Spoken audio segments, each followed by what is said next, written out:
good evening, everybody. Welcome back to the Mythgard Academy. This is session number 20 on Inferno, and I am delighted to be back with you guys today. We had a big announcement, which I made last night. I don't know how many of you have heard the news yet or not, but I wanted to reiterate the announcement in case you hadn't. We have made the official decision that we are going to make Mythmoot a hybrid event. We are, in fact, going to do an in-person component to Mythmoot. We're going to open the doors and get together as a group for everybody who can. Now, keep in mind, we are going to make it a completely combined hybrid event. So we're going to be working very hard to integrate the experience for folks who can be there and will only be participating digitally, can't be there and will be participating digitally, and those who can be there. So that's sort of the fun adventure for this year. So I'm actually kind of looking forward to that. That's going to be a lot of fun to do. But anyway, we are definitely getting together. And yes, David, I did not get knocked out. I had my first vaccine yesterday, my first shot yesterday. So I was not positive if it was going to affect me in last night's class, but it didn't. I was fine. It's all good. So anyway, we are definitely, I'm definitely excited about Mythmoot this year. So Mythmoot 8, of course, I wanted to recommend everybody to look out for the call for presentations. The call for papers and presentations at Mythmoot. Go to signumuniversity.org/Mythmoot, and you can find our call for papers there. We've been receiving many enthusiastic submissions this year, so that's been really exciting. We're looking for we're definitely interested to see people's submissions. So anyway, yes, Arthur, I'm not sure exactly when you'll hear back, but soon. I know they're going to be talking about that soon, so I definitely wanted to recommend that again. Anyway, so just wanted to repeat the big news that we're definitely moving forward. I'm really excited. I am just delighted to be starting things up. And of course, this means I'm fully planning to return to at least our US-based regional moots next year too. So we're going to start our regional moot cycle again. We'll be doing, I don't know if how soon international travel is going to be, a reasonable thing again. I'm hoping sooner rather than later, but not knowing, I'm not making definite plans. I really am hoping we can do, we had several moots planned. We had Dragon Moot in Wales planned. We had Nippon Moot in Japan planned. We were working on Maple Moot in Toronto. Those are all things that had to be canceled over this last year. I would love to start those up again. But at the very least, we are looking to get back into our regular moots again, our regular domestic moots again. So anyway, that's definitely something that I am very excited about. Wanted to make sure that you guys were aware of. The other thing I wanted to talk about is some to warn you, because okay, we're not exactly at the end of Inferno yet. We still have a few weeks to go. So, we still have a good month.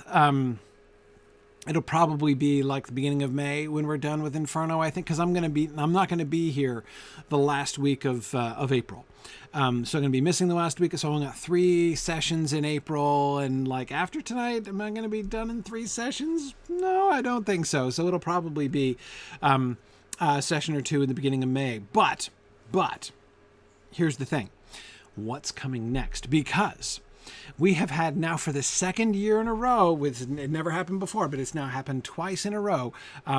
We have had one of our very generous donors request the the donor perk that comes when you make a very generous $5,000 donation, which is that you get to name your own session. We will do it's a perk that I attach to $5,000 donations. We'll do a Mythgard Academy discussion of the book of your choice. You'll remember that we did a discussion of Out of the Silent Planet last year. That was sort of invoked in that same way. This year, we are going to be doing The Moon is a Harsh Mistress by Robert Heinlein. Some awesome old school science fiction action here. So The Moon is a Harsh Mistress by Heinlein will be our next book after we finish Inferno. I'm looking to start that right off. Arthur, I knew you would be excited about that. We're gonna start that right after we do Inferno. Then there's gonna be an interesting question to be had, because of course normally we would go some kind of squeezing in the extra session, but of course then normally we would be going back to Tolkien, and of course we have next. I'm looking up at my new book. Renovating, as I say, my bookshelves are in a different place now. Normally we would be going to the War of the Jewels. That was what was scheduled next, but there's that new book coming out, right? The Nature of Middle-earth. And I don't know about you, but I'm really excited to read through that. And I was kind of thinking maybe we deviate. Maybe we jump in and do that like as soon as it's released. Wouldn't that be fun? Like as soon as that gets released, we start going through it week by week. I'm kind of thinking that would be fun. So what we're probably going to do is do a voting pool among all of our donors to see if you guys are down with that idea, breaking the pattern that we've been doing and jumping into so yeah, David says, I can't believe your completionism will allow such heresy. Well, look, yeah, I'm sorry. We're going to get back to it, right? We've got the War of the Jewels and the Peoples of Middle-earth, but I am not convinced that there is sufficient reason to wait until after we've done the last two volumes to do the, to counterbalance, like doing this fresh book right when it's new and newly released, like, whew. And I've heard some like steamy things about it, I've heard rumors. I was doing an interview with a Tolkien YouTube channel based in Brazil. And I was talking to one of the hosts, was the guy who's actually doing the Portuguese translation of The Nature of Middle-earth. And so he didn't spill too many beans, but he was telling me that there's some surprising things in there, and I believe it. So anyway, I'm excited. So we'll see. I say we'll probably do a voting thing. We'll probably have, rather than doing an open vote, for open nominations and stuff, there'll probably be a couple specific propositions that we'll ask you guys to vote on, whether we should, whether we should do a particular, what you guys think on sort of for our next couple books here. And then we'll, after that one, we'll get back to voting in general, but it just seemed like a kind of exciting opportunity. I mean, there have been other Tolkien books, of course, that have been released while we've been carrying on here in the Mythgard Academy, right? I mean, while we've been doing this, the Beren and Luthien book was released, the Fall of Gondolin book was released, but most of those, they didn't contain new stuff. Right? I mean, we'd already discussed in the Mythgard Academy itself, almost all the texts that are in those volumes, right? So, I mean, it's not that there's nothing cool in those, but it wasn't the same. It was not the same situation, right? This is interesting. This is different. So, new fun stuff. We'll see. Anyway, so I just brainstorming. We'll see what the people say, and we'll let you know. So we'll be in touch soon about the voting for that. Anyway, all right. Enough major announcements. Let's get back to Inferno here and see if we can't get through Cantos 26 and 27 today. I don't know. We're going to be dealing with folks wreathed in flame all evening tonight. We're done with snakes. That's the good news, is that we're done with snakes. But on to fire. All right.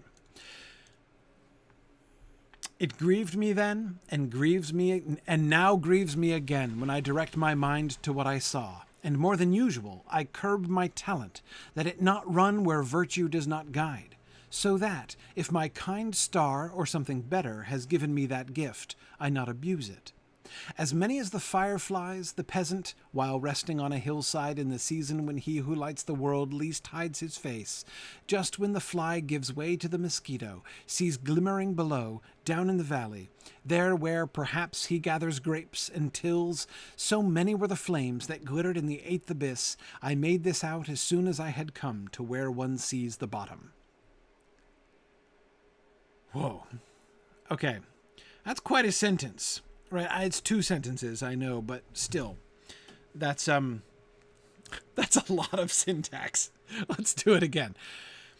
First, the first sentence is about himself, and the second sentence is about what he's describing, right? It grieved me then, and now grieves me again, when I direct my mind to what I saw.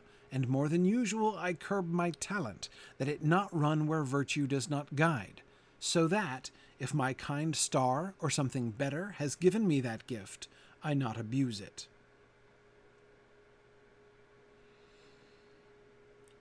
Okay, so he was grieved when he saw whatever it is that he hasn't described yet. And now that he's remembering what he saw that he hasn't described yet, he experiences grief a second time, when he's directing his mind to what he saw at that point.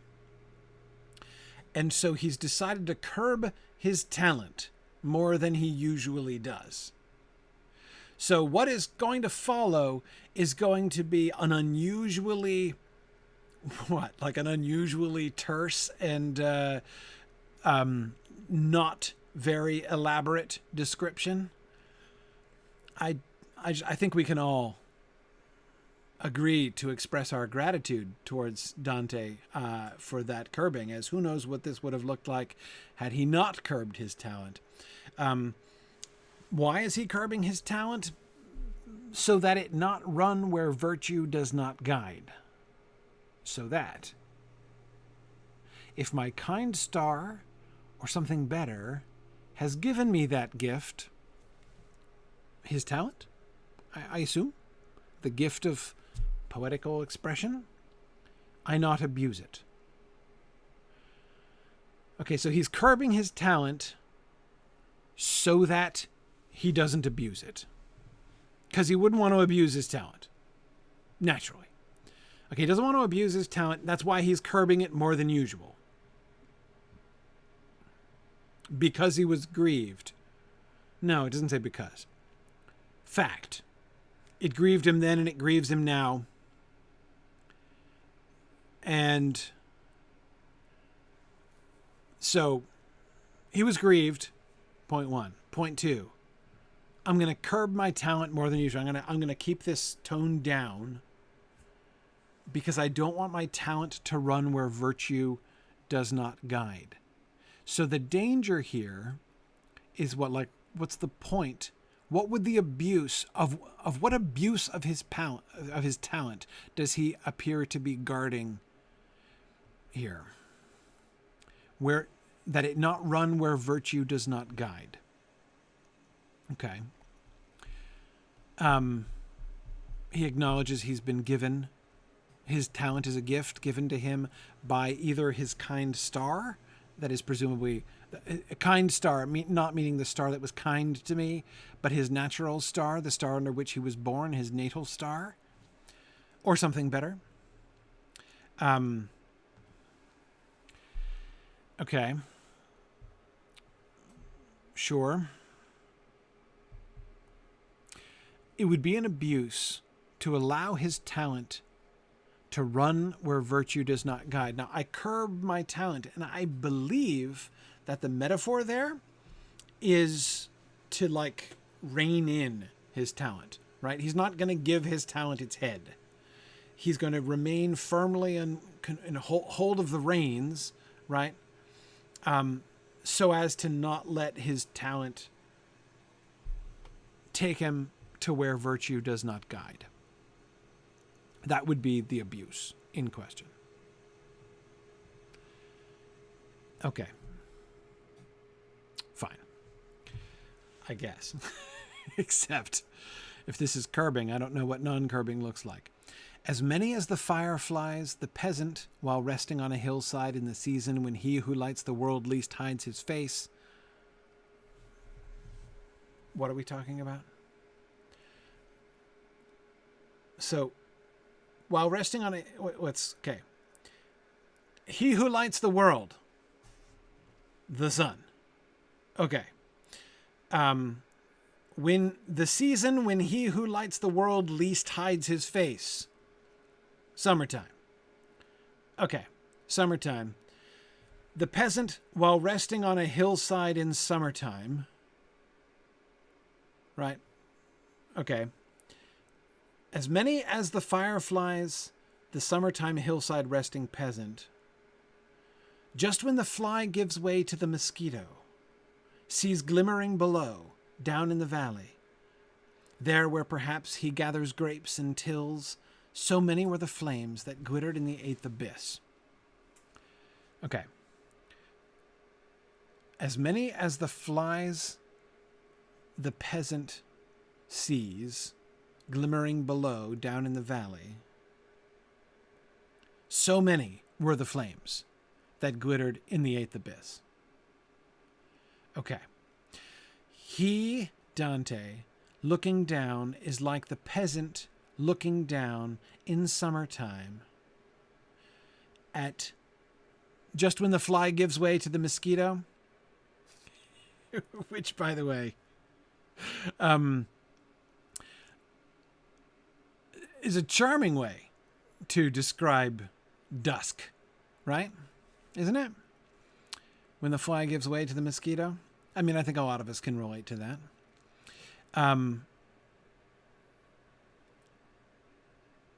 right.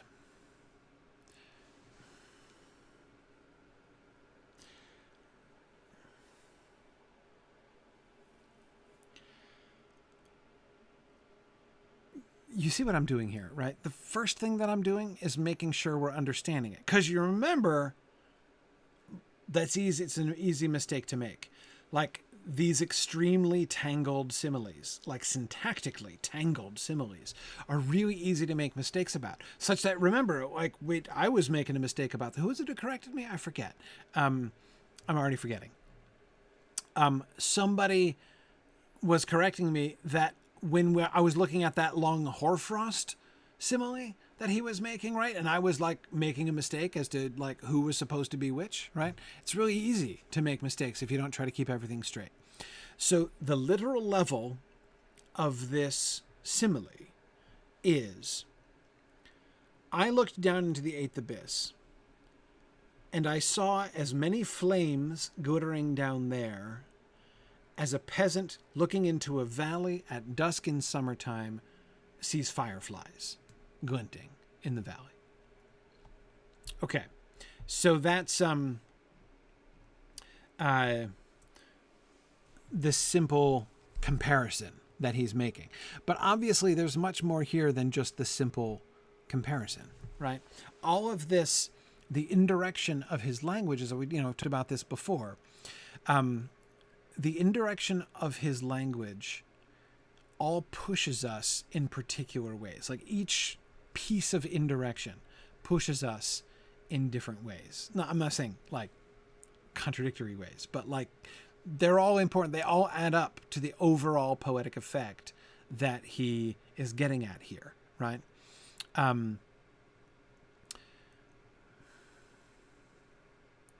First, having grasped the visual image that he is attempting to paint through this simile, it is interesting that he's comparing these flames, the flames glittering in the eighth abyss, to fireflies on a peaceful summer evening in the first place, right? Especially given that he starts off talking about grief. It grieved me then and now grieves me again, right? So interesting. You've set us up for grief, right? You've set us up for, pathos here. And then you paint this beautiful, peaceful scene. Okay, but more. I mean, it is at least very visibly evocative, right? Imagine seeing a valley glimmering with fireflies, right? The flashing of the little light, the flashing specks of light all over the valley as you're looking down from a hill. It does really convey a powerful sense of these flames glittering in the bottom of the abyss. Although you'll notice specifically, he is comparing not the, he doesn't say like the shade is the same. He's not saying the light is the same. He's saying the number is the same. So many were the flames. He didn't say they were of the same kind. He doesn't say they're of the same color, right? But of course, he has gone very far out of his way to invite us to imagine this, right? So why are we supposed to be juxtaposing this particular peasant scene with, the flames in the eighth pouch? But there's more. Arthur, exactly as you say, why specifically a peasant? Couldn't it be anybody? Well, Arthur, I would say the reason it's a peasant, I think we pick up on that later on, right? I think there are two things that pick up on that. First and primarily, down in the valley, there where perhaps he gathers grapes and tills. So what he's evoking in particular is a man looking down into the valley where he works. Right? So he is seeing from afar a place, that he's familiar with, his home place, right? His place of work. And he's seeing that from a different angle, right? A very different angle than he normally sees it.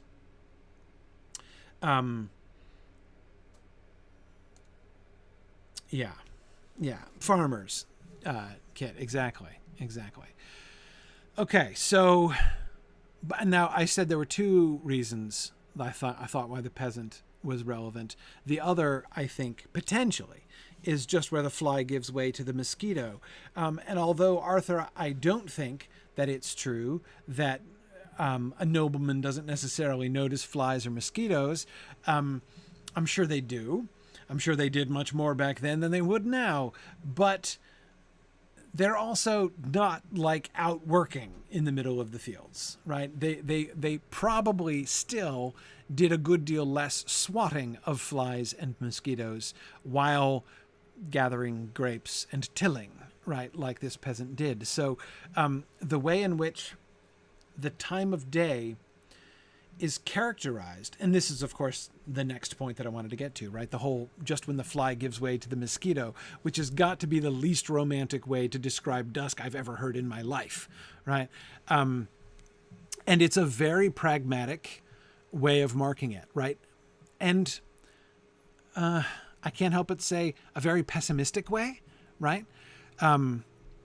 Oh, yes, the gloaming. Sure. Right. Yeah. I know just the time you mean. That time when you stop swatting flies and you start swatting mosquitoes. Yeah. I'm all about that. Right. It's a peculiar way of looking at this, right? And puts us in a particular frame of mind, which again, I can't help but connect to the gathering grapes and tilling, right? To the manual labor that is done down in the valley where this is happening. One effect of this, of course, potentially seems to me to be highlighting the comparative peace of the scene, right? Remote from a distance. You're not down amidst the, presumably they're both flies and mosquitoes still lurking around, right at the transition time, but you're not down among them, right? You're up on the top of the hill and you're looking down and you're seeing this beautiful, peaceful, glimmering valley at dusk. in the summertime, so it's going to be a warm evening, right? And there again, we have another piece of we have another piece of indirection. When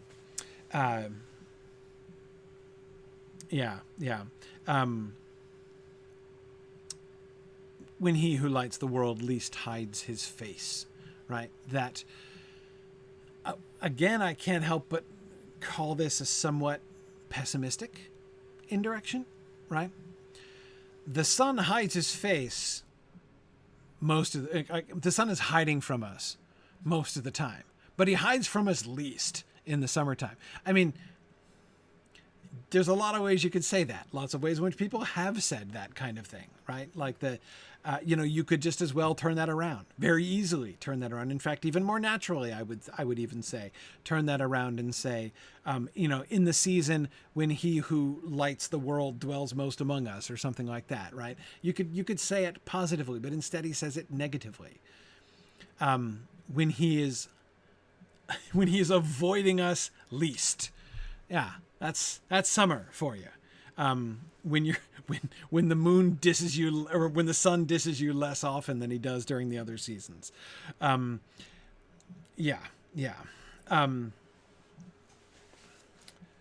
Yes. Now, David, that's a really interesting point. The light of the world can also refer to Jesus, and that is true.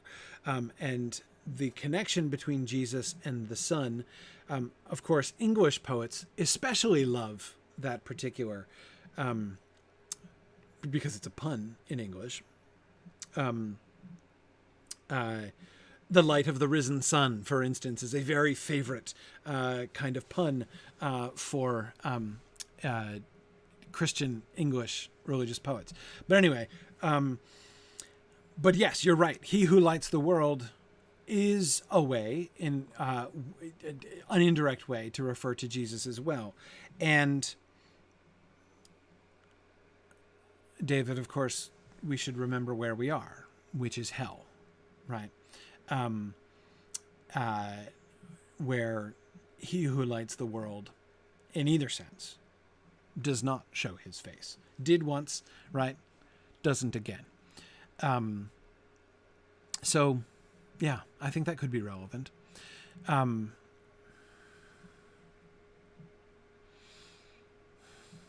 where do we go with it? What do we do with this as a whole?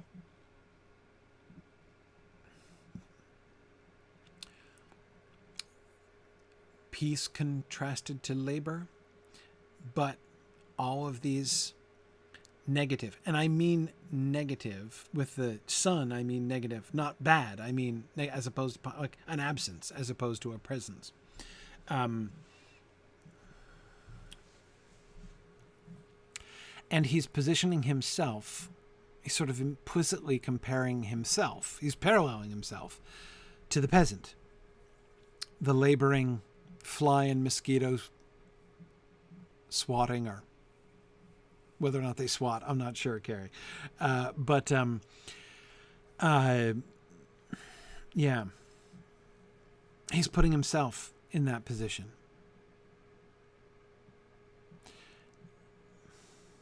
And I can't avoid the conclusion that he's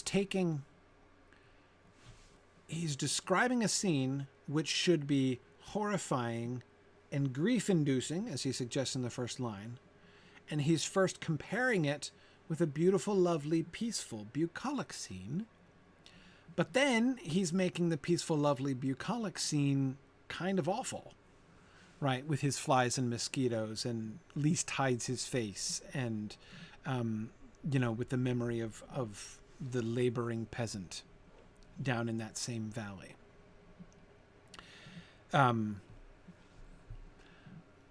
And if the Firefly Valley the peasant is looking down into is his valley, the valley where he labors, right, where he does his work, what is Dante suggesting about himself and the eighth pouch of the Malebolgia? And remember, didn't he just say he was going to curb his talent?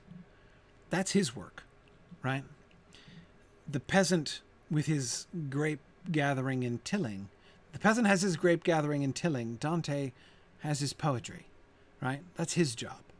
Describing this stuff is kind of his job. And he just said he's going to curb his talent. And he's looking down and then compares himself to the guy who's looking down into the field where his work is done, right? In this incredibly elaborate and remarkably complicated simile here. And yes, Steve and I agree. I made this out as soon as I came to where one sees the bottom. So yes, I do think it means the top of the arch looking down. I think it means he's not seeing it from the edge, right? He's the flames that he's talked about are down on the bottom, on the floor of the pouch. So yeah, I guess he's saying, sorry, I guess he's saying the middle of the arch, or up on the arch anyway, presumably. I'm just saying, I'm calling his bluff on the talent curbing thing. I am. I don't, this doesn't, if he's curbing, I call baloney on the talent curbing. Now we're going to explain what he's talking about with yet another simile.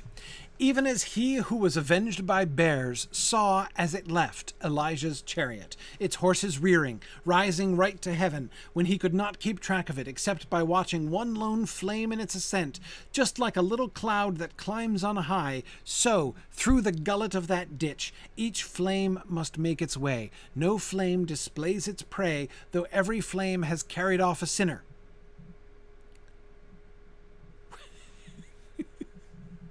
Okay, so this simile gets me even more. Okay, this simile is a Bible quiz. If you don't know it, you won't know it, but it's not a hard one. He spells it out pretty clearly. He's talking about the prophet Elijah, right? And Elijah is extremely famous. He did many very famous, he took part in many famous stories. But the story that is being explicitly alluded to here was Elijah being borne up into heaven on a fiery chariot. Elijah is super famous because he's one of two people in the entire Old Testament who went straight to heaven without dying first. The serious Bible quiz is, who's the other guy? Elijah's the easy one. Who's the other guy? Enoch. Very good. Very good. Devorah and Sarah and William. Yes, Enoch is the other guy. Enoch, he's very briefly mentioned in Genesis 5. But yeah, that's it. That's it. Enoch, who walked with God and was not. That's exactly right. That's exactly right. So anyhow, yeah, so the two of them went straight to heaven without dying. That was important. Flaming chariot borne off into heaven. And Elisha, his kind of apprentice prophet, who was his companion at the time, watched him, right? Saw as it left Elijah's chariot. And of course, there's the famous story about Elisha being avenged by bears. The story so rarely covered in Sunday school flannel graphs, the story of when the prophet Elisha goes to a town and some of the children of the town mock his bald head, and a bunch of she-bears emerge out of the woods and maul the children who mocked him. Like I said, it's rarely. I've always wanted to see a good Sunday school, a good like a Sunday school room that had that painted as a mural. You know, I've never seen that. But yeah, so that was Elisha or Elisha. I think I always have pronounced that name wrong. But yeah, no, that was Elisha avenged by bears. Anyway, so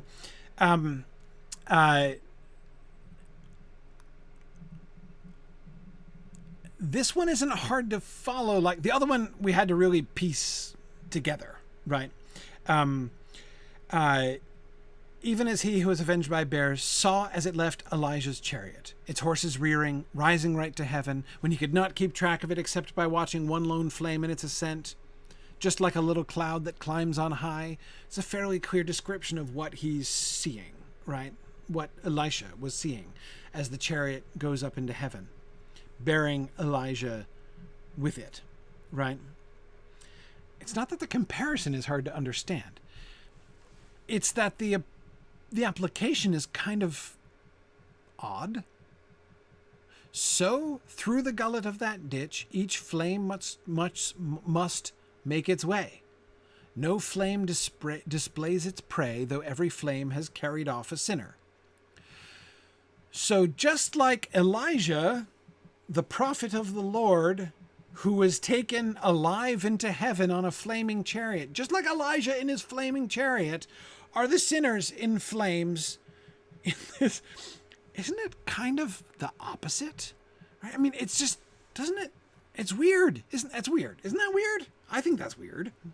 Why are we comparing?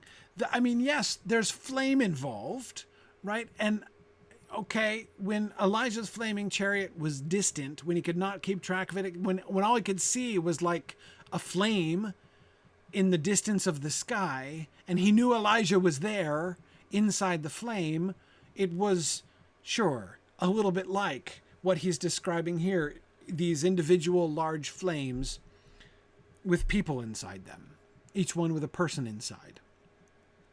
Yes, but it's not very like Elijah, is it? I mean, again, it's kind of the opposite of Elijah.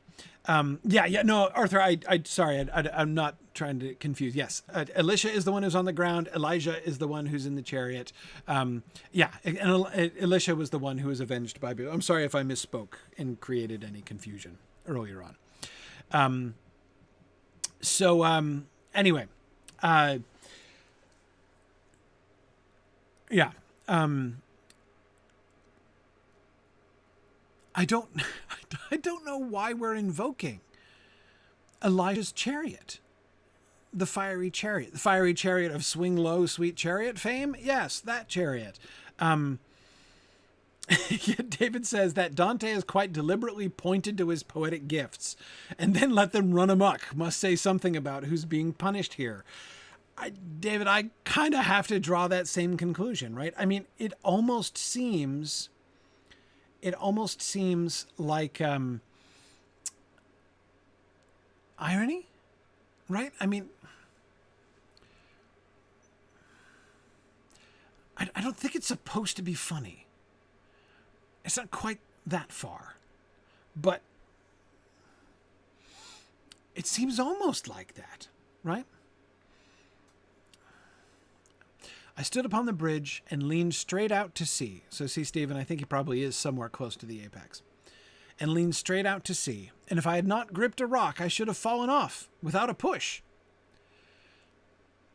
Once again, like he's almost fallen into this circle, right?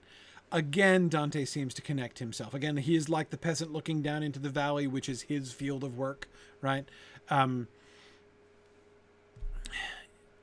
He is looking at the flames. So he's putting himself in the position of Elisha, the prophet, right? Who is looking up at Elijah flying away. And he's like Elisha, except instead of looking up, he's looking down, right? So Elisha was following the footsteps of Elijah, right? In fact, the first thing that Elijah has his mantle that he always wore, and he drops his mantle to the ground when he gets on the fiery chariot and takes off, and Elisha takes up the mantle. That's where that expression comes from, by the way. He takes up the mantle of Elijah. and wears the mantle of Elijah thereafter.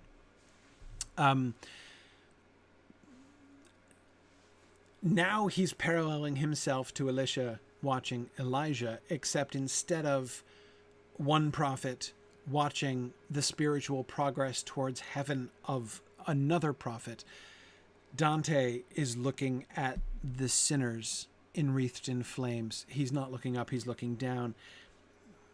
Yes, I mean, so David, yes, this kind of seems to me, wait, what was that expression he used, David? Run where virtue does not guide. Yeah, exactly. He wouldn't want to run where virtue does not guide. Is that what he's afraid of? Is this where virtue would not guide?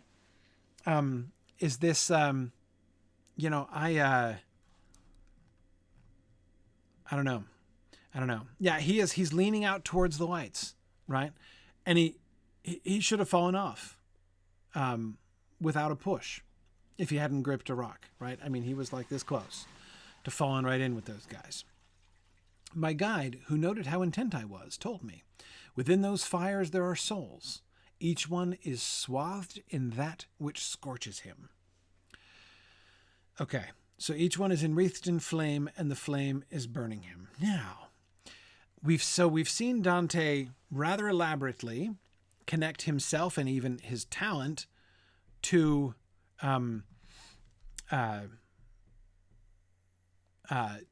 the sinners in this on this field, in this valley, right?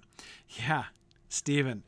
See, now you're getting it, Stephen. Stephen says he grasps onto a rock, or a capital R, rock, the reason he's not condemned to hell. Yes, allegorically speaking, what is the rock that he gripped that prevented him from falling, right? Yes, Jesus, Beatrice, and then Jesus, right? On two different levels of allegory. Virgil and Jesus, yeah, any number of ways in which we could go with that. But that's just how you do allegorical reading. Okay, who's here? My master, I replied. On hearing you, I am more sure, but I'd already thought that it was so. I had meant to ask, who is within the flame that comes so twinned above that it would seem to rise out of the pyre Eteocles shared with his brother? He answered me, within that flame Ulysses and Diomedes suffer. They who went as one to rage now share one punishment. And there, together in their flame, they grieve over the horse's fraud that caused a breach, the gate that let Rome's noble seed escape. There they regret the guile that makes the dead Diademia still lament Achilles, and there, for the Palladium, they pay. Okay. Right. So, and Arthur, you are very right to be speculating about what exactly is the sin here. What did the people in this particular pouch do?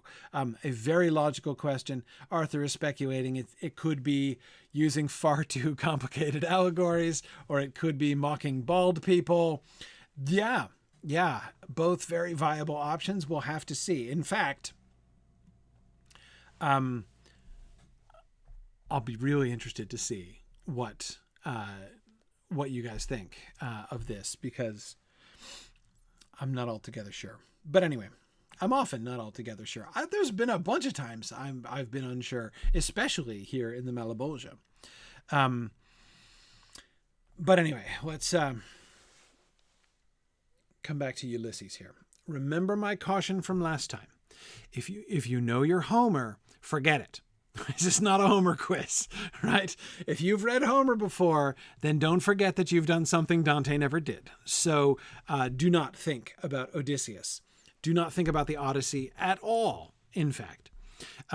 What you should be thinking of is the Aeneid and the Latin tradition of Ulysses and the Trojan War. So it's Ulysses and Diomedes, two Greek heroes of the Trojan War. There, together in their flame, they grieve over the horse's fraud that caused a breach. So the ploy of the Trojan horse is explicitly pointed to as one of the, that was one of their sins, right? They were both involved. That's literally true. They were both involved. They were inside the horse. Okay, so they were both inside the Trojan horse. They caused a breach. A breach in the walls. Of course, that was the point of the Trojan horse, was for it to cause a breach in the walls. But of course, it was also a breach of, I mean, it was a deception, right? It was a breach of courtesy, a breach of hospitality. It was a breach. It was a breach. And notice how he immediately turns it. What did they accomplish? What did they accomplish by breaching the gates of Troy? What did they accomplish? Not the downfall of Troy. That's not what they accomplished. What they accomplished was letting Rome's noble seed escape, right? They permitted Aeneas and his family to leave. That's what they accomplished by breaching the gate, right? Ultimately, big picture, that's what matters. And so we see that the malice of Ulysses and Diomedes was ultimately thwarted, right, by the larger plans of Providence, that through their actions, Rome was brought about, right? So there we go. Yeah, Jocelyn, absolutely. Well, Dante's a Troy lover in the sense that, I mean, he's on the side of Troy because Virgil, right? And it's one of the things, that's so strange about the medieval tradition to people who know their classics well, right? Because people who know both the Greeks and the Latins, right? If you've read Virgil and Homer, then most people who read Virgil, careful with that. Many modern readers I have talked to who read them both, I've very rarely, a couple times, but I have very rarely met modern folks who have read both the Iliad, the Odyssey, and the Aeneid and prefer the Aeneid. Right, most modern people that I know prefer Homer to Virgil, and often think quite slightingly of Virgil in contrast. That's what I always used to hear when I used to teach a class in which we read them all three. Everyone's like, man, like this Aeneid thing is just like a cheap a cheap ripoff. It's a parody, right? Except it isn't funny. So seeing the kind of secondary play in most modern readers, Virgil has a distinctly secondary place to Homer. So it makes it really hard to wrap your brain around the medieval perspective, which is 100% pro-Aeneid because they'd never even read Homer, right? So, their entire it's hard for us even to imagine a world in which the Aeneid backwards and forwards and you've never read Homer in your life, right? I mean, there are very, very few modern people who have ever been in that position before. So it's strange. It's strange. But Michael says that was dogma in my freshman classics class. Yeah, I quite like the Aeneid. I think it'd be really interesting to do the Aeneid. I know exactly. Sorry, I'm glancing over at my bookshelf again. I know exactly the translation of the Aeneid I would do. Anyhow,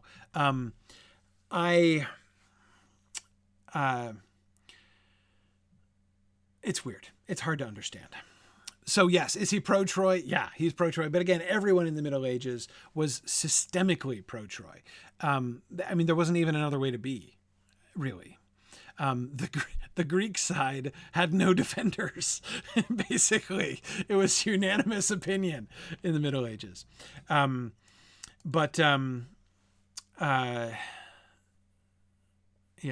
Oh, Johnson, I would absolutely do any of the three. I think it would be fun to do the Iliad, the Aeneid, or the Odyssey, or all three of them someday. That would be fun. Aaron asks, having not read the Aeneid, is the fall of Troy covered in detail? Yes. Yes, it is in a sense. It is recalled, but it's recalled in flashback. The story of the Aeneid begins after the fall of Troy. Aeneas is already on the road. But he soon comes to a place where he's in a peaceful surroundings. And while he's there, he recounts the story of the fall of Troy. So we get quite a bit of detail about the fall of Troy from his account, from his story. But it's he does not do. I think the reason I'm pausing, Aaron, when I'm saying that, the reason I'm qualifying it, is that it was never quite as much as I wanted. The Iliad stops well short, right? It's pretty certain which way the war is going to end when we get to the end of the Iliad, but we don't see how it happens, right? The walls of Troy are still all standing at the end of the Iliad. Then we start with the Aeneid, and then Troy has already fallen. And I always wanted, maybe it's the completionist in me, I always wanted the whole story. Like, can somebody please give me that full bit in the middle, like everything, how it happened? And there are still many, yes, the horse tactic is definitely covered. The horse tactic is definitely covered. Yes. So he will have learned about and we'll see there's another dude from the Aeneid, from the Trojan horse story of the Aeneid, whom we're going to see, I think, pretty soon, in the Malebolgia. But, anyway, yeah, no, that's totally covered. That is definitely. But like one thing that is not is the incident with the Palladium, for instance, that nobody covers that. Like neither Virgil nor Homer really covers that. And that's the next bit. There they regret the guile that makes the dead Deidamia still lament Achilles, and there for the Palladium they pay. So the Palladium is, okay, like I said, I'm probably going to screw up the story because they don't tell it. Neither Homer nor Virgil tells it. Anyway, the Palladium is a sacred artifact in Troy, which is stolen by Ulysses and Diomedes. They dress up and they sneak into Troy and they steal the Palladium, which is sacred to Athena, to Pallas Athena. That's why it's called the Palladium. And they take it because it's like been prophesied that Troy will not fall so long as the Palladium is within it. And so they sneak in and they steal the Palladium prior to the fall of Troy. And after that, they do the whole Trojan horse thing.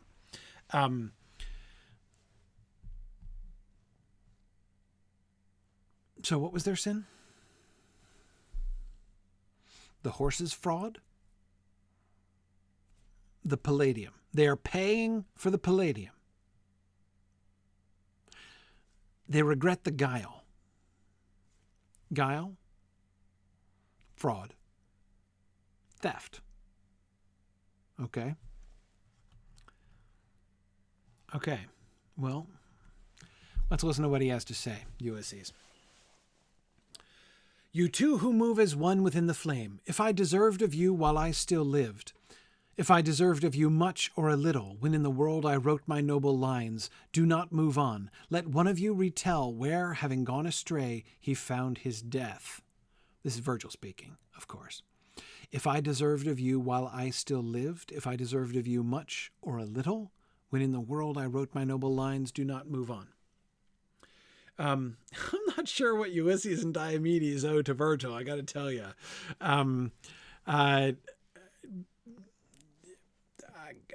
I think if I were Ulysses, I might have some kind of harsh words for Virgil, to be totally honest with you. And I can't imagine that Virgil's his number one fan either, or that Diomedes rather is his number one fan. But he invokes them by what he wrote of them in his lines. Let one of you retell where, having gone astray, he found his death, which is an interesting thing. He doesn't say, tell me about your sins. He says, tell me where, having gone astray, you found your death. That you were astray is a given, right? I mean, everyone sees that. Everyone knows that. You were definitely astray. But having gone astray, how did you die? How did you die? Because that's not told. We don't know. Not even in Homer do we know. Diomedes and Ulysses and Odysseus are still alive after the Trojan War. In fact, even after the Odyssey, they're both still alive.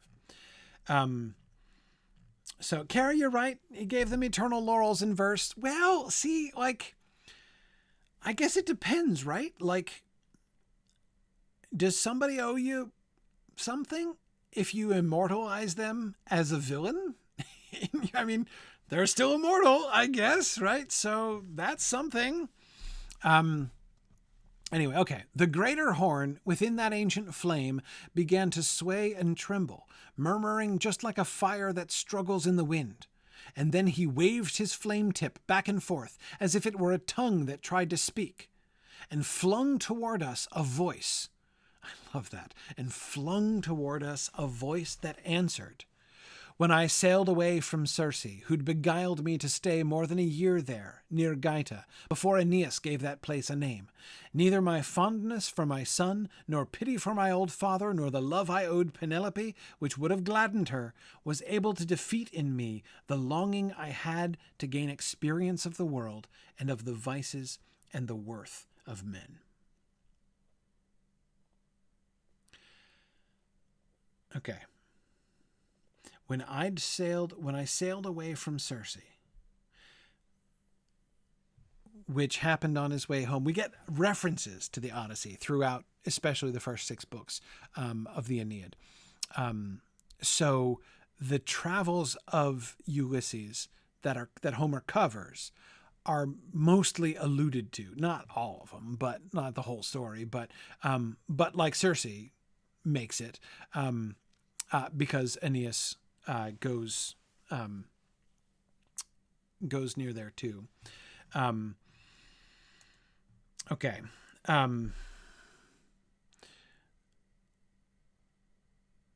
When I sailed away from Circe, and when he sails away from Circe is when he gets home. Neither my fondness for my son, nor pity for my old father, nor the love I owed Penelope, which would have gladdened her, was able to defeat in me the longing I had to gain experience of the world and of the vices and the worth of men. He's talking about what happened after he went home. He doesn't say, I chose not to go home, right? He was none of those things, the fondness for his son, pity for his father, the love he owed to Penelope. None of that was able to defeat in me the longing I had to gain experience of the world and of the vices and the worth of men. He wanted to travel more. So he abandoned his family and set out again to gain experience of the world. Is this involved in his sin? And I and my companions were already old and slow when we approached the narrows where Hercules set up his boundary stones, that men might heed and never reach beyond. Okay, so explicitly, this is the very end of his career. Ulysses is telling how he died, right? So he gets back home to Penelope. The Odyssey has happened, right? Again, we don't know anything about the Odyssey, but we know that it happened. We know that he had this long journey and finally made it home. Again, that's in Virgil. So we know that he got home, but we don't know what happened to him afterwards, right? Ulysses explains. We approached the narrows where Hercules set up his boundary stones that men might heed and never reach beyond. The Pillars of Hercules, of course, are the end, the tip of Africa and Spain, the end of the Mediterranean, right? The end of the known world. Those were called the Pillars of Hercules, and it was thought to be warnings, exactly as he says here, that men might heed and never reach beyond. Exactly, yeah. Straits of Gibraltar, that's it.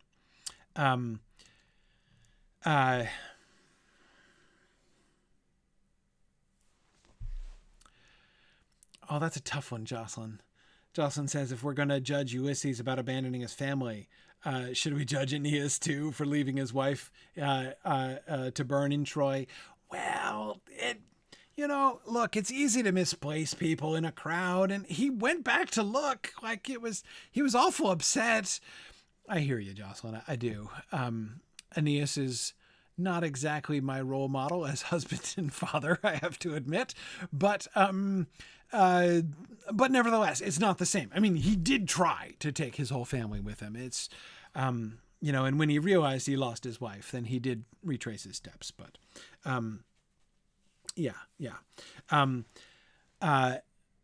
this I believe to be a Dante creation, Aaron. This is now Dante making stuff up. Upon my right, I had gone past Seville, and on the left, already past Ceuta. Brothers, I said, O you who having crossed 100,000 dangers reach the west to this brief waking time that is still left unto your senses, you must not deny experience of that which lies beyond the sun and of the world that is unpeopled. Consider well the seed that gave you birth. You were not made to live your lives as brutes, but to be followers of worth and knowledge. I spurred my comrades with this brief address to meet the journey with such eagerness that I could hardly then have held them back. And having turned our stern toward morning, we made wings out of our oars in a wild flight, and always gained upon our left-hand side. Having turned our stern toward the morning, so they're facing mostly due west, right? They go through the Straits of Gibraltar, through the Pillars of Hercules, out of the Mediterranean, into the wild and unknown Atlantic, into the unpeopled world off the edge of the map, right? Okay. But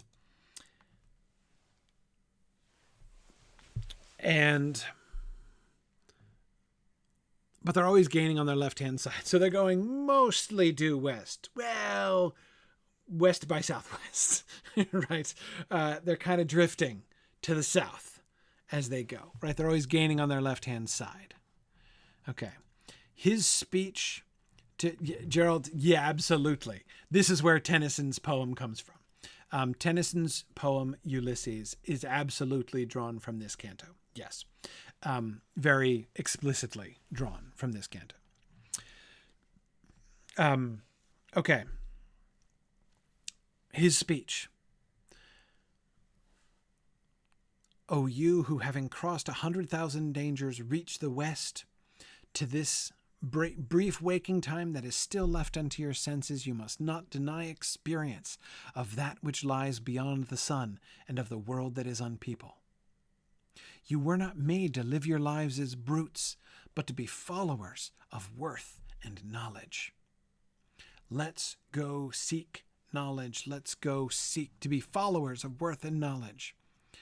You were not made to live your lives as brutes.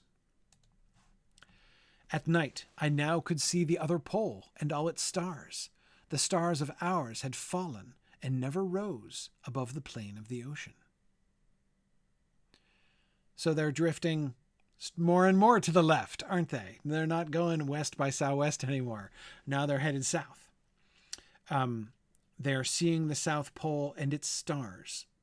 And the stars of ours, our pole, the North Pole, had fallen and never rose above the plain of ocean. They're really far south. Really far. They can't see any of the northern constellations anymore. 5 times the light beneath the moon had been rekindled, and as many times was spent since that hard passage faced our first attempt, when there before us rose a mountain, dark because of distance, and it seemed to me the highest mountain I had ever seen. And we were glad, but this soon turned to sorrow, for out of that new land a whirlwind rose and hammered at our ship against our bow. 3 times it turned her round with all the waters, and at the 4th it lifted up the stern so that our prow plunged deep as pleased another, until the sea again closed over us. Yes, David, exactly. Anybody who wants evidence that they did not think the world was flat in the Middle Ages, there you go. He knew full well the world was round. That's why he knows as you get further and further south of the equator, you will come to the place where you cannot see the stars of the northern hemisphere anymore. Notice his reference to the poles of the earth.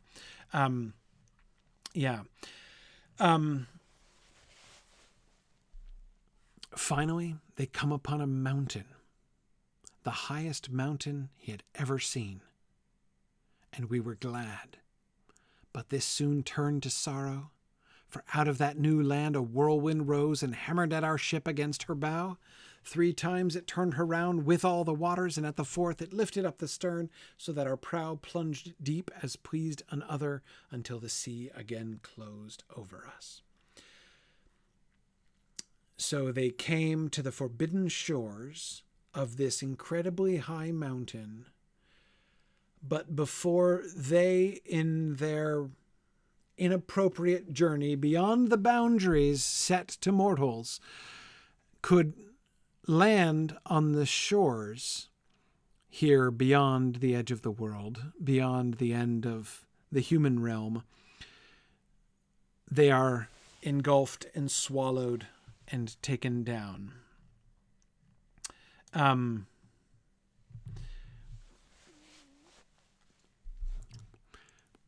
I said in my little description on YouTube and Twitch that this is the passage of the Inferno that I, in my opinion, suspect that Tolkien would have been most interested in, which I also betrayed in my title on this slide, which I called Imram. Tolkien told almost exactly this story, using almost exactly this imagery, in his poem called Imram.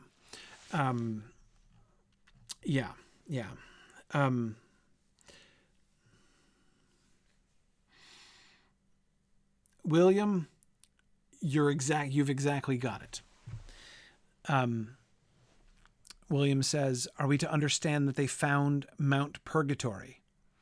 Yes, that's what happened. That's what happened. Ulysses and his elderly companions arrived at Mount Purgatory, which is at the South Pole, FYI. Fewer penguins, more souls of the dead.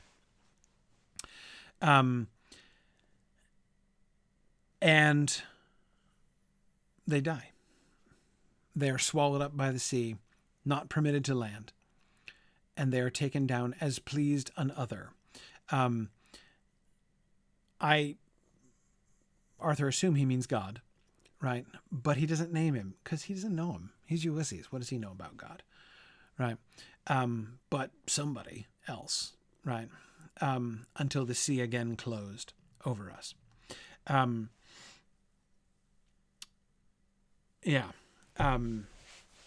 Right, Stephen says, so the Valar live in purgatory. Yeah, actually, yeah. Yeah, in the Book of Lost Tales, Valinor was explicitly paradise and purgatory, just as Angband was explicitly hell. It was not called the Hells of Iron metaphorically in the earliest days. It was explicitly purgatory. So yes. So do I think that this passage directly influenced Tolkien? Yes, I absolutely do. There are very few passages in Dante that I feel really confident that Tolkien was directly borrowing from. This is definitely one. And I'd actually almost forgotten about it. I mean, I knew it was there, but I haven't read this in a long time. And so I'm really enjoying going through it with you guys. It's been years, though. And I had forgotten how close this was. The vision of the mountain. Oh, man. Yeah, Stephen is wondering if an other could be a reference to the unknown God Paul referenced on Mars Hill in Acts chapter 15, 17, 15, 17, 17. Pretty sure it's 17, isn't it? Acts 17.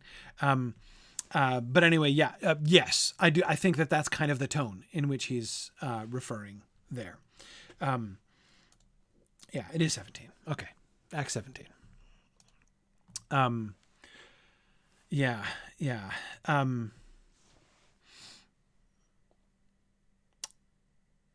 William says, so purgatory has always existed, even though it wasn't being used until Christ's death or resurrection. No, it was. Purgatory's always been there. Purgatory's always been there. Yeah, since the fall, basically. Yeah, the thing that's new since Jesus was the harrowing of hell, was the taking the righteous souls who died prior to Jesus's resurrection. He brings them back up because they did go down. But yeah, no, purgatory's been there, right? Purgatory's been there. Yeah. Anyway, Timothy, it does feel Farian, doesn't it? I mean, again, it's hard. It's hard for me even to talk about this passage because like, I can't unsee it. Like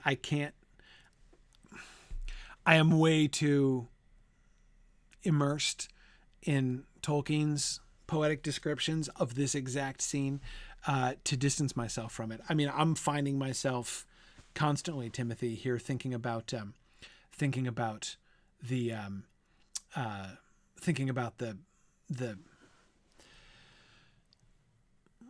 about Valinor and Tiniquetil and Faerie. Like I can't not think of that. So I have a hard time here, but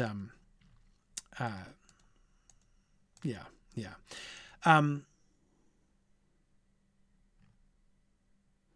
I think we'll learn a little bit more about this later, but Aaron, no, you're right. I mean, yes, you're right that purgatory wouldn't have been in use because everybody who died went down to limbo beforehand. So they wouldn't have been in purgatory before that time. But Mount Purgatory was there. You can tell because of what's on top. Spoilers, though. I don't want to spoil what's on top of Mount Purgatory before we read it, in case we ever do. Now, what's his sin? It's being punished here. That's my first question. My second question is, why do we get this story? On the one hand, it seems to me unlikely that his journey had too much to do with the final location that Minos shipped him to, right? When he does get down here post-drowning, why did Minos send him to the 8th pouch of the 8th circle of hell? I don't think it had anything to do with his journey. And the reason I don't think it had anything to do with his journey is because Diomedes didn't come on his journey, and he and Diomedes are joined at the hip. They share a flame, right? So their punishment, they are being joined in their punishment, which is how we were introduced to them at the beginning, right? They're together in their flame. They grieve over the horse's fraud.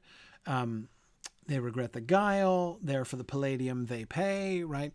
These are the things that they're in on together, Diomedes and Ulysses. So presumably that's what got them not only both burning in a flame, but burning in the same flame, which means the whole story here is extra? Why do we get this? Why do we get this? But anyway, let me go back to my first question. What's their sin? What did they do? Fraud isn't good enough, right? Of course it's fraud, or they wouldn't be here, right? There's something fraudulent in what they did, but yeah, of course. Why this?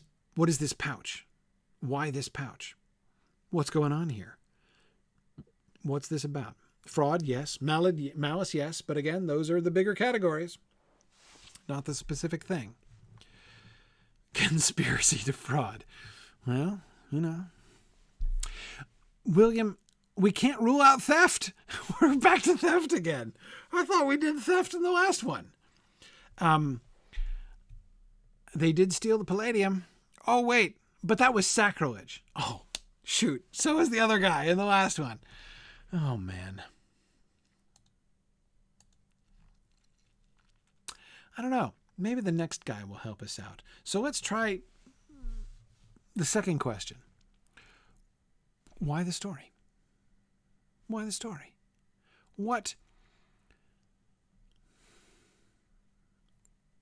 Why do we need to hear the story of Ulysses' last journey and his death? Yeah, Stephen, I'm exactly with you.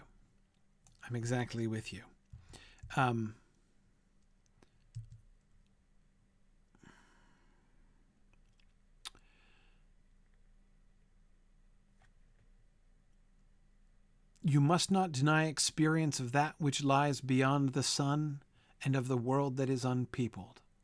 You were not made to live your lives as brutes, but to be followers of worth and knowledge.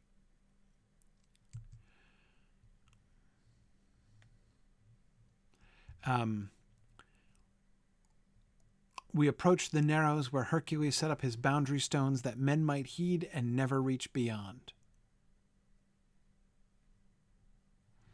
You must not deny experience of that which lies beyond the sun.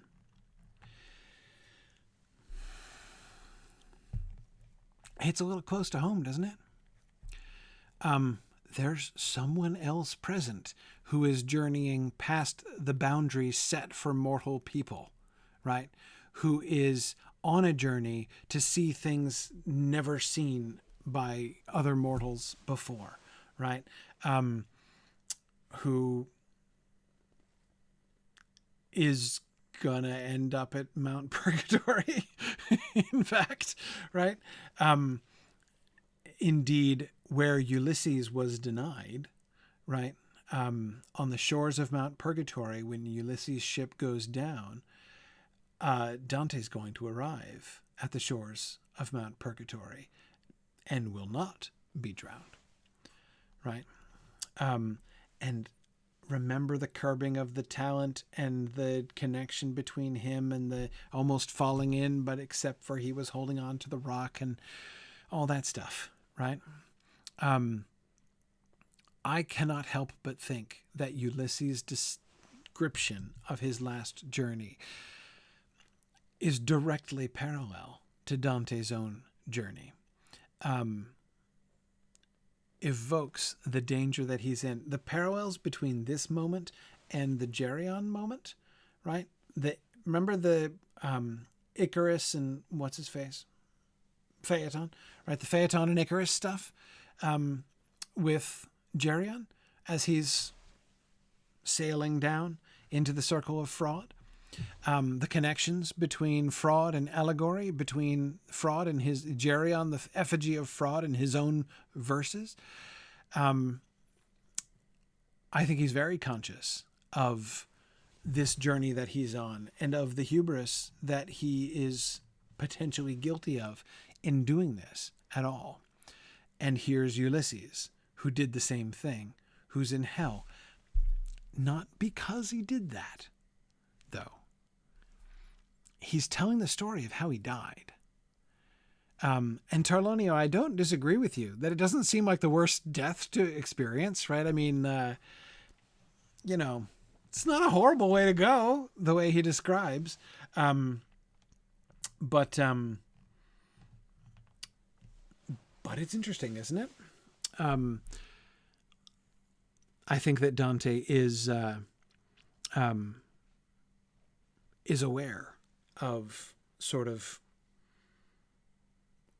where he's of what, like, one way to say this, which I don't want to be ungenerous to Dante. He is at least littering his own path through the underworld with examples, with cautionary examples for himself, right? Cautionary tales of what can happen when you go too far down the road that he is going on, right? He doesn't fall in to the circle. He doesn't fall off the bridge and fall into the circle because he was holding on to the rock, right? There, but for the rock goes he.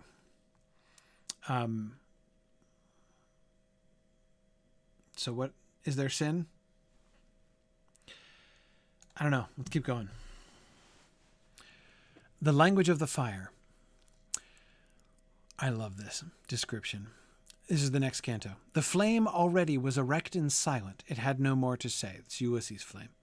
Now it had left us with the permission of the gentle poet, when just behind it came another flame that drew our eyes to watch its tip because of the perplexing sound that it sent forth. Even as the Sicilian bull that first had bellowed with the cry, and this was just, of him who shaped it with his instruments, would always bellow with its victim's voice, so that, although that bowl was only brass, it seemed as if it were pierced through by pain. So were the helpless words that from the first had found no path or exit from the flame, transformed into the language of fire. Whoa, this is an amazing simile. So their attention is drawn to this other flame that's just kind of coming up from behind, right? Ulysses is done. He's given his answer, and he's left us with the permission of the gentle poet. So Virgil has told him something off stage, right? We're not told what it is. Virgil has told him something and said, it's okay, you can go. And another flame comes up and it draws their eyes. Why does it draw their eyes? Because of the tip of it is sending forth a perplexing sound. Helpless words that from the first had found no path or exit from the flame, transformed into the language of fire.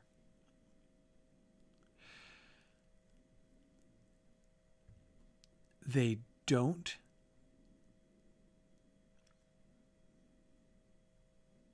What does that mean? So you notice I'm ignoring the simile. I want to ignore the simile first and just figure out what he's saying, what he's describing here. The perplexing sound that it sent forth. What's perplexing about it? It seemed, so were the helpless words that from the first had found no path or exit from the flame, transformed into the language of fire. The sinner inside the flame, the second flame, is speaking words, helpless words, and the words can't escape. The words can't escape the flame. They found no path or exit from the flame. They get transformed into the language of the fire. So this sound, this perplexing sound, is the tip of the flame is, I don't know how to describe it. It's flickering, it's moving, right? And this sound is coming forth, which they can't understand as words. The words that he's saying, which I guess they deduce he must be saying, are helpless words, because there's no way for them to escape from the fire. But they get transformed into the language of fire itself. Okay, so that's really interesting. But now let's go to the simile. So what is this like? The helpless words that from the first had found no path or exit from the flame. The Sicilian bull that first had bellowed. So wait, hang on. The Sicilian bull would always bellow with its victim's voice, so that although the bull was brass, it seemed as if it were pierced through by pain. This is a relatively obscure mythological reference. The Sicilian bull was a torture device designed by a very cunning craftsman to please his cruel royal patron, right? And how it worked is you put your victim inside this bowl, which is made of brass, and then you heat the brass bowl, you light fires underneath it, and you heat it up, and you burn alive inside the brass bowl your victim. But here's the selling point, right? The selling point is when the victim inside the bowl is screaming in agony, his screams, the inside of the bowl is contrived in such a way, acoustically, is contrived in such a way, there's a sort of like a tube that emerges from its mouth, right? And the screams of agony of the victim echoing from inside the belly of the bull, by the time they echo their way through and emerge from the mouth of the bull, it sounds like a bull bellowing. It just sounds like, right? So it's like a party piece. It's a conversation piece, right? So you can both torture your victims and amuse your guests at the same time, right? It was a very cruel, explained to be explicitly a very cruel device of torture by a very, very horrible king. But wait, there's more. Also, the story says, as he says here in the parenthetical, the Sicilian bull that first had bellowed with the cry, and this was just, of him who shaped it with his instruments. So the very clever smith who made the Sicilian bull was the first one put into the bull and burned to death inside it. That's part of the story. And that's like the allegorical kicker, right? That's like what made the story of the Sicilian bull into a favorite moral epigram, right? Because, the cruelty, redounds upon the one who, the one who redounds upon the inventor of the cruelty, right? This was just. It was just that the one who had shaped this bull, the one who conceived this horrible thing, should have been the first one to be executed in it. Okay. Now, that's what the words which found no path or exit from the flame, but were transformed into the language of fire. It was like that. So just as the screams of agony from inside the Sicilian bull were transformed into the language of cows, right, sounded like a bull bellowing, so the helpless words of the sinner inside this flame are transformed into the language of fire itself, right? Like the fire that was heating the Sicilian bull. And so the circle of death continues, right? Okay, so it's like that. His words, it's not screams transformed into bellowing. It's words transformed into a perplexing sound. The sound that fire makes. And I'm not sure what sound it is. Like hissing, maybe? Like hissing and sputtering sound that flames sometimes make.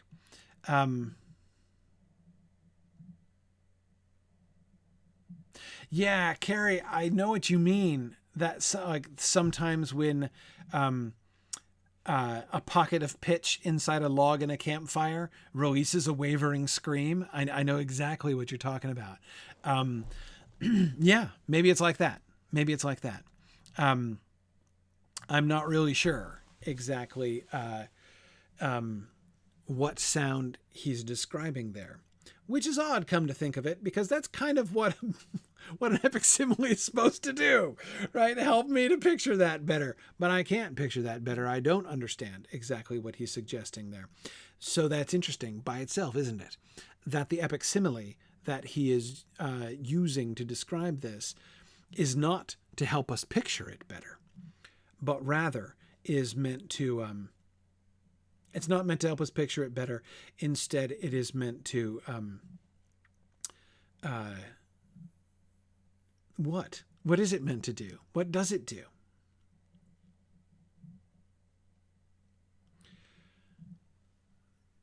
Help us to imagine the situation better? Now, here's the kicker. If the sinner is like the tortured victim of the Sicilian bull, and the flame is therefore like the bull itself, who is like him who shaped it with his instrument, with his instruments?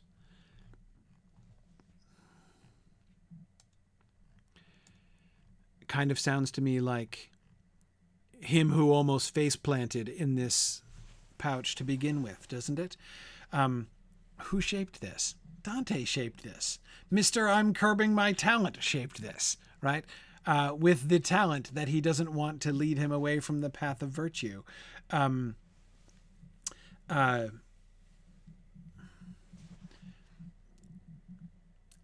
Dante is the one who shaped this, both the simile and the torture itself that he's describing, right? And it is just that he who shaped it with his instruments should be the one to bellow within the Sicilian bull.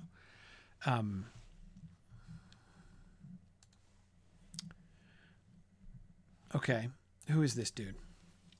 But after they had found their way up toward the tip, the words, I assume, and given it that movement which the tongue had given them along their passage,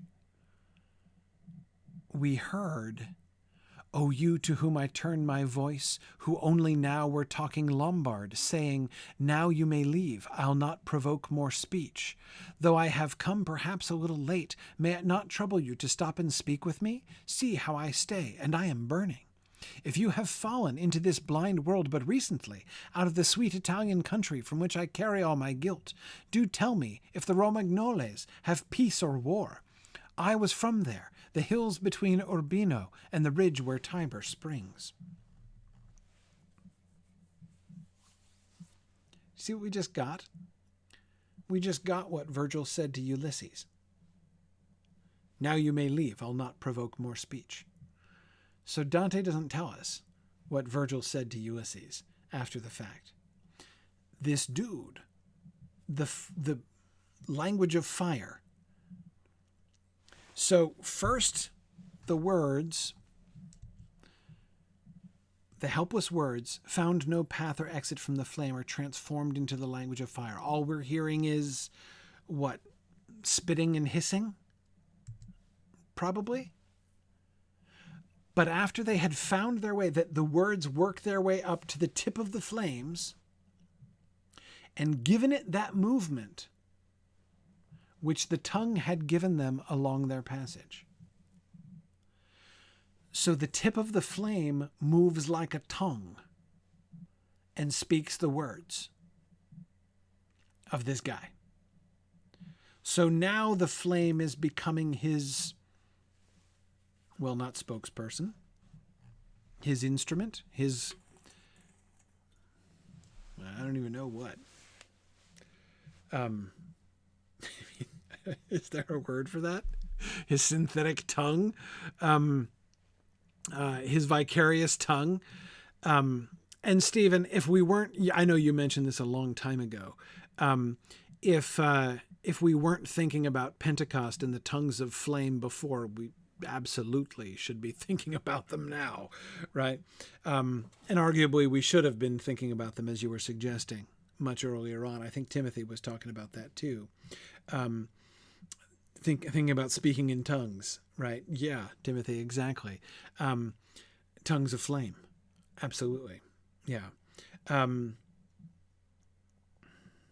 So yes, the weird sound comes from the body of flame, and the intelligible words come from the tip of the flame, which is moving like a tongue.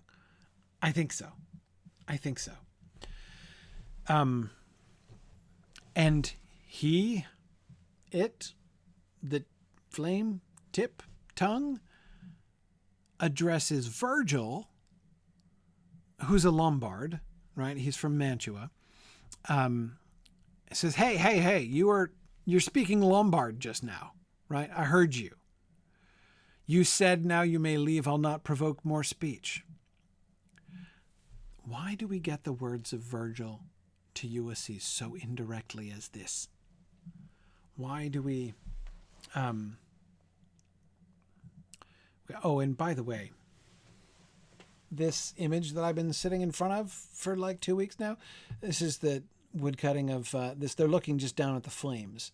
This is a terrible image. I totally disagree with this image, right?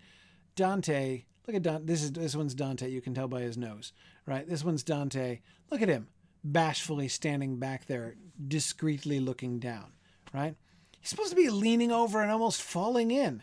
That guy looks in no danger of falling in, right? And that's terrible. I strongly disagree with that image. Anyway,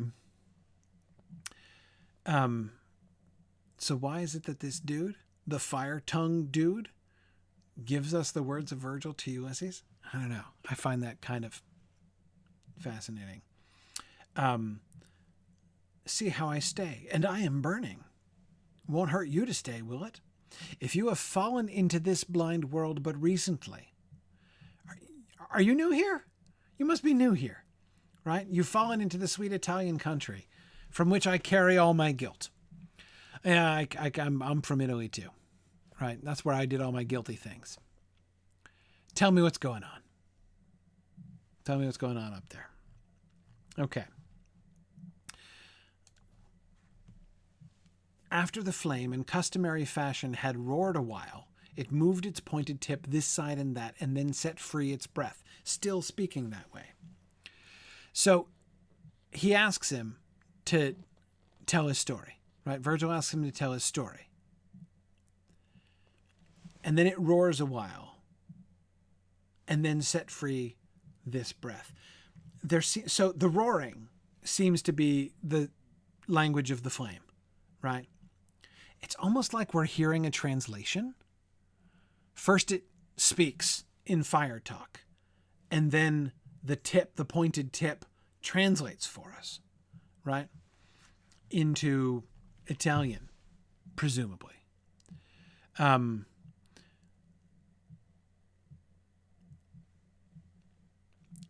he says, if I thought my reply were meant for one who could ever return into the world, this flame would stir no more.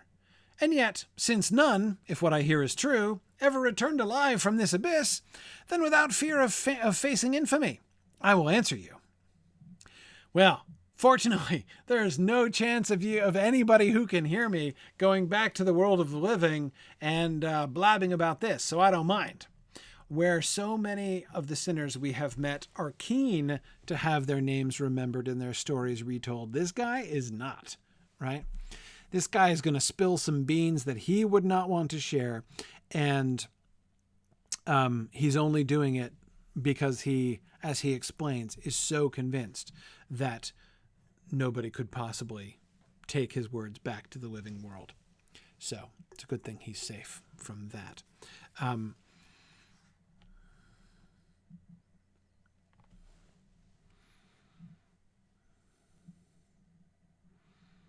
What does his overconfidence say? What is the thrust of this irony? But yet indeed one has come who can return into the world. That which you believe impossible is possible because of the one who is with us, because there is an Italian. And of course, also ironically, Virgil isn't who he thinks he is, right? Virgil lived and died long before this guy did, right? And yet he's like, hey, do you have are you familiar with current events in Italy? Can you update me? Ironically, he's asking Virgil, right, for a recent update about the situation in Italy, when in fact there is indeed a contemporary Italian present who can tell him, but who is also, in fact, alive and able to bring his infamy back into the living world. I'll keep going. I was a man of arms, then wore the cord, that is, he became a Franciscan friar. Believing that, so girt, I made amends. And surely what I thought would have been true, had not the highest priest, may he be damned. Hey, don't worry, you got that taken care of. The Pope, of course, he's talking about Dante's favorite Pope, I believe, whom we've already been told is likely to be damned, made me fall back into my former sins. Made me. Tied me up and forced me to go back into my former sins. And how and why? I'd have you hear from me. While I still had the form of bones and flesh my mother gave to me, my deeds were not those of the lion, but those of the fox. The wiles and secret ways, I knew them all, and so employed their arts that my renown had reached the very boundaries of earth. Oh, well, that's good. So he got really famous. That's a good thing, right? We're supposed to believe that's a good thing. But when I saw myself come to that part of life when it is fitting for all men to lower sails and gather in their ropes, what once had been my joy was now dejection. Repenting and confessing, I became a friar, and poor me, it would have helped. Poor me. That's this guy's epitaph, for sure. Exactly, Arthur. The Pope made me do it, right? I mean, like, how that's like the oldest story in the book, isn't it? Yeah. Timothy, I agree. This circle focuses so much on speech and language and tongues. I definitely think that's got to have something to do with the sin, right? It's just got to. These are definitely people who are sinning with words in some way or other, right? But just as Constantine on Mount Soracte to cure his leprosy sought out Sylvester, so this one, that is, remember, the Pope, sought me out as his instructor to ease the fever of his arrogance. He asked me to give counsel. I was silent. His words had seemed to me delirious. And then he said, "Your heart must not mistrust. I now absolve you in advance. Teach me to batter Palestrina to the ground. You surely know that I possess the power to lock and unlock heaven, for the keys my predecessor did not prize are two." Then his grave arguments compelled me so, my silence seemed a worse offense than my speech. And I said, "Since you cleanse me of the sin that I must now fall into, Father, no, long promises and very brief fulfillments will bring a victory to your high throne." Okay, so again, keep in mind this was not his fault, right? I mean, I hope that none of you are thinking that this guy is responsible for his sin, and yet nevertheless, despite his obvious and manifest innocence, we can still see his sin, right? He asked me to give counsel. But then the Pope absolves him in advance, right? I now absolve you in advance.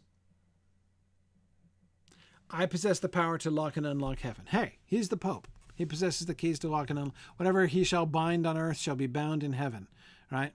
That's what he's talking about there. So, yep, the Pope holds the keys of St. Peter, so absolutely. And the Pope's grave arguments compelled him, this poor guy. So he gave his counsel. He gave his advice. So what was the sin?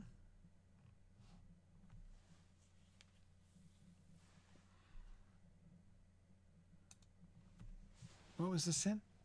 Well, one more. He dies. The dude. Fire tongue dude dies. Then Francis came. So St. Francis comes to collect him. Isn't that nice? Nice to see St. Francis paying personal attention to each one of the devotees of the order that he founded. Then Francis came as soon as I was dead for me. But one of the black cherubim told him, "Don't bear him off. Do not cheat me. He must come down among my menials. The counsel that he gave was fraudulent. Since then I've kept close track to snatch his scalp. One can't absolve a man who's not repented, and no one can repent and will at once. The law of contradiction won't allow it. Oh, miserable me, for how I started when he took hold of me and said, 'Perhaps you did not think I was a logician.'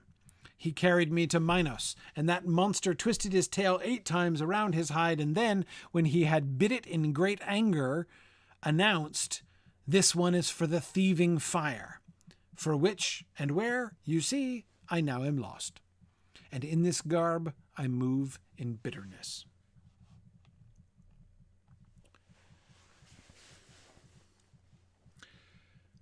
The counsel that he gave was fraudulent. I have often heard this pouch called the pouch of the fraudulent counselors. What does that mean? His counsel wasn't fraudulent. I mean, not in a simple sense. He gave good advice. He shouldn't have done. It was advice. He gave counsel about how to accomplish a wicked act, right? So it was bad counsel. It was wrong counsel. He was sinning in giving it, in conspiring with the Pope to perform a wicked deed, to accept the Pope's alleged crooked offer of absolution in advance. By the way, the sign of a questionable Pope, offering absolution in advance. That doesn't fly. You can't absolve somebody in advance.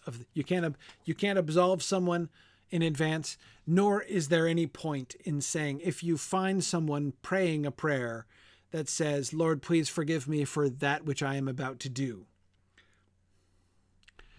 Talk about your obviously unconvincing confessions, right?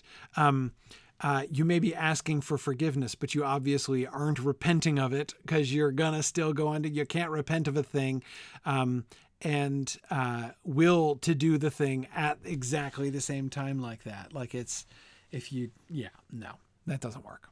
It doesn't work. In what sense was he a fraudulent counselor? Wherein lies the fraud of his actions?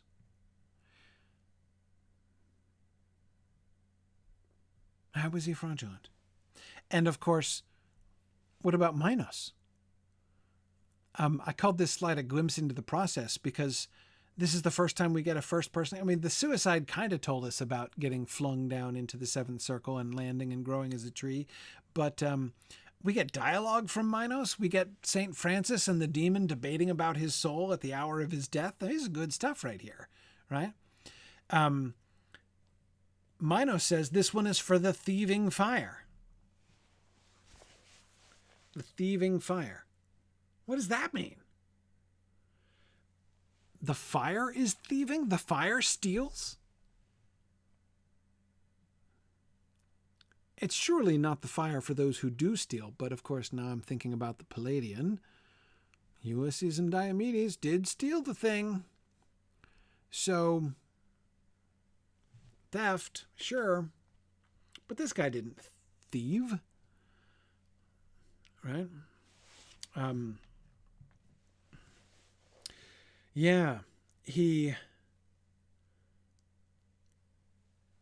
Marilyn, I agree with you. And again, I come back to Timothy's point, Timothy on YouTube's point.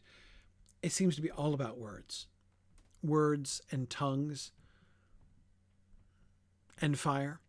And the fire even as being the kind of intermediary between the words and the tongues, remembering, Stephen, as you were pointing out, the flames at Pentecost, the tongues of flame which descended upon the heads of the apostles in Acts chapter 2. And when they did, everyone who heard the apostles speak heard them speak in their own languages. So the flames were, again, like the intermediary between the speech and the hearing. Like the flame here is being the intermediary between the words that he says. First they hear the spluttering, which is what his words have become, right? Until the flame can speak them, and now they can understand them. But ironically, what the flame has said was, hey, you're speaking my language. Right? Which again reminds us of Pentecost. Except Virgil is actually from not too far away from where this guy was from.